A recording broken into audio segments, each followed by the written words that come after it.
તમે જે વિચાર્યું નહીં હોય ને એના પહેલા તમારી બધી વ્યવસ્થા કરેલી છે આપે રૂપે. તમે તમારું ખાલી જીવનમાં તમારા કર્તવ્યનું પાલન કરજો. જે નોકરી ધંધો તમારી યોગ્યતા લાયકાત પ્રમાણે જે મળ્યું હોય ને, જે પ્રમાણે ભણ્યા હોય એ પ્રમાણની નોકરી ધંધો તમને આલ્યો હોય ને ભગવાન એક માતાજીએ, તો એ ધંધો છે ને ઈમાનદારીથી નિભાવજો.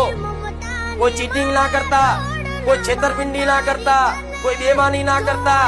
કોઈને જોતું તમારી સત્યની વાત, પણ મારો ભગવાન તમારી કુળદેવી મારા જેવી મેલેડી તો 100% લખે છે. ભલે ઓછો નફો મળે તો ઓછા નફામાં સંતોષ રાખજો, પણ ચોરીની ભાવના ના રાખતા. એક દાડો તમારી માં ગોળા એવા સુખના દાડા લાવશે ને કે તમારું ગાડું ઓટોમેટિક તમને એવું લાગશે કે માં હું કશું જ નહીં કરતો, પણ મારું જીવન ચમનું જાય છે મારી માતા જોડે. ગાડી ઘર બધું આવી જશે આપો રૂપે.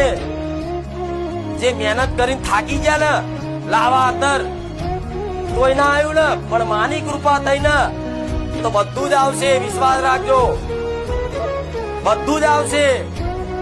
વિશ્વાસ રાખજો.